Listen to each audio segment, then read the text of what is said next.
Fairy Tail 100 Years Quest Chapter 83 to 84. Hello mga kanime, welcome muli sa Anime TV. So bali sa chapters na ito, matutunghayan natin ang matinding labanan nila Lucy at Gray laban sa Moonlit Beauty Gods ni Celine. At finally natapos na nga ang laban sa pagitan ni Lucy at Mimi, habang patuloy pa din na naglalaban sina Hakone at Gray. Pero bago tayo magsimula, like mo na din ang video na ito bilang suporta sa channel natin. So bali nagsimula ang chapters kung saan ipinagpatuloy lang ang huling scene kila Lucy at Mimi. Tinginan nga silang dalawa rito habang nakikiramdam ng galaw ng isa't isa. Maya-maya biglang umupo si Mimi, sabay bigay ng respeto dito kay Lucy, habang sinasabi na mukhang minaliit niyang araw itong si Lucy. Hingi nga siya ng pasensya kay Lucy dahil doon. So nagugulat naman si Lucy dito sa ginagawa ni Mimi at ayon sa kanya hindi naman nga raw kailangang gawin iyan. So maya-maya unti-unti nang tumayo ulit si Mimi dito. At bilang respeto nga raw sa kakayahan ni Lucy ay gagamitin na nga daw niya ang kanyang buong lakas. So maya-maya lang makikita nga natin nakalutang ito sa ere habang pinapalibutan ng aura ang buong katawan. Ayon kay Mimi rito na walang bagay nga raw na hindi kayang gawin sa pamamagitan ng fighting spirit. At ang tawag nga rito ay levitation. Maya-maya nga lang agad-agad na siyang umatake ng Mimi immovable fist dito kay Lucy. Talsik nga na napakalayo si Lucy dito dahil sa atake ni Mimi. Habang nasa ere pa rin si Lucy ay akma nga nitong magta-transform sa bagong anyo. Pero hindi nga raw siya neto hahayaang makapag-transform rito ayon kay Mimi. Sabay natake nga ulit niya rito si Lucy. Kaya talsik-talsik nga ito ulit. Hindi pa nga nakaka-recover si Lucy rito pero sinundan nga ulit siya ni Mimi rito para atakihin. Nang sasapakin na nga ito ni Mimi ay biglang nawala si Lucy. Sabay labas ulit at sinipa niya si Mimi rito na napakalakas sa tiyan. Ramdam na ramdam nga ni Mimi ang sipang iyon ni Lucy. Kaya lang mukhang nagkamali nga ng galaw si Lucy dahil nahuli nga ang paa niya rito. Sabay inihagis nga siya ng napakalakas. Tumama nga siya sa matigas na mga pader. Pero hindi pa nga din siya tinatantanan ni Mimi rito at tinahabol siya neto ulit. At sasapakin pa nga ulit siya rito habang nakadikit pa din siya sa pader. So bago pa man tatamang suntok ni Mimi sa kanya ay naglabas nga siya ng parang lubid at inextend niya nga ito para makakapit sa isang sanga. Gamit nito ay nakaiwas nga siya sa malakas na suntok na yon ni Mimi. Maya-maya may napansin nga itong isang lawa na may tubig. Kaya agad nga niyang nilabas si Aquarius rito. Nabigla naman si Mimi na makita si Aquarius na biglang lumabas. Agad nga niyang inatake si Mimi rito ng tubig kaya nalunod nga si Mimi rito. Tinangay nga ito ng tubig pero maya-maya iniinom nga ni Mimi rito ang lahat ng tubig. Kaya hindi nga makapaniwala si Aquarius rito. So maya-maya naubos na nga ni Mimi rito ang lahat ng tubig sa lawa. Kaya ang laki nga ng tiyan niya rito. At magsisimula nga raw ito kay Aquarius. So matake na nga siya rito kay Aquarius pero ngiti nga lang si Aquarius sabay sabi kung handa na nga daw ba si Lucy. So nung tumama na nga ang suntok ni Mimi dito kay Aquarius ay nagulat nga ito nang tumagos lang ang suntok niya. Dahil naging tubig nga si Aquarius rito. Pasalamat nga si Lucy dito kay Aquarius dahil binigyan nga daw siya neto ng sapat na oras. So pang distract lang pala si Aquarius dito kay Mimi para makapaghanda si Lucy. Maya-maya makita nga natin ang dalawang Lucy na nakita natin kanina. Ito nga sila Gemini na kayang mangopya ng mukha. So nagugulat nga si Mimi rito dahil ito nga daw ang kambal na yokai kanina.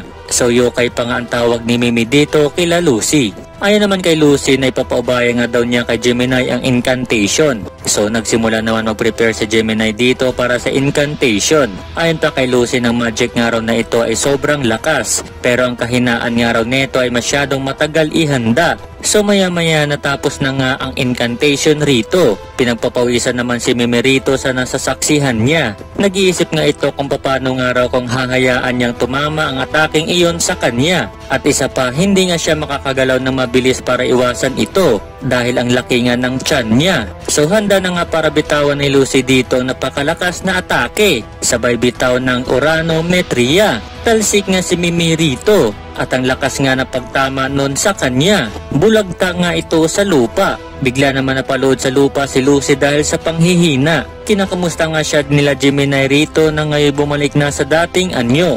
Sagot nga ito na okay lang kahit nasaktan siya, at least nanalo nga raw siya. So makita nga natin bulagta si Mimi dito. Kaya lang maya-maya biglang bumangon si Mimi rito ulit. Pero wala na ngang magic na natitira si Lucy rito. Nagugulat nga ito na nagawa pa din makatayo ni Mimi mula sa ataking iyon. So nakatayo na nga ito sa harapan ni Lucy nang walang expression sa mukha. Kaya hindi nga alam kung ano na gagawin ni Lucy.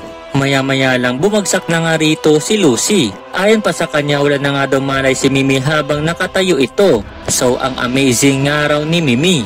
At tuluyan na nga din siyang nawalan ng malay. Samantala lipat na nga ang scene kila Gray at Hakone.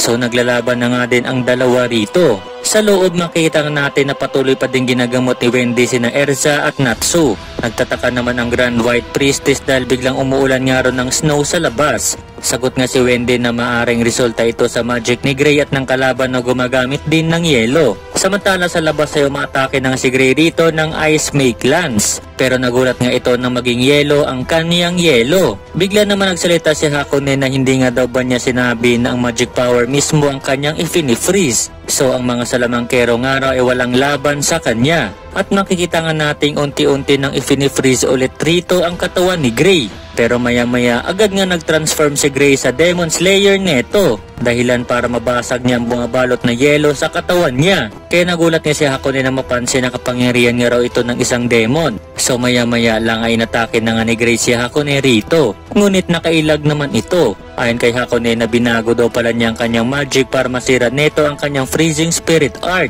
Kaya atake na nga siya din dito ng snow wave. Isang avalanche nga ito. At gusto nga itong counterin ni Gray ng atake din. At sabay i-freeze niya nga ang malaking avalanche na ito. Laking gulat nga ni Hakone nang gawing yellow ni Gray ang kanyang snow. Habang nag-iisip ay humanda na nga din ng isang atake si Gray rito. Sabay bitaw ng Zeroth Destruction Bow. So papanain nga niya si Hakone rito ng yelo. Pero bago pa man tumama ito kay Hakone ay ginawa na nga din niya itong yelo. Kaya nainis nga si Gray rito. Salita naman si Hakone na i-freeze nga lang daw nila ang kanilang mga yelo sa isa't isa. Kaya ito nga daw ang masasabi niyang pinakamahirap na nakalaban niya. Sagot naman si Gray na ganoon nga din daw siya. Pero salita nga si Hakone ulit na alam nga raw neto ang kanyang kahinaan. At sabay pinapatulog nga si Gray rito. Agad naman nagulat si Gray sa mga nangyayari. Umiikot na nga ang paningin niya rito. Ang kanyang diwa nga ay unti-unting nawawala hanggang sa mawala na nga sa paningin niya si Hakone. Maya-maya sa isang lugar, biglang nagising si Gray. Nagtataka nga ito kung nasaan siya.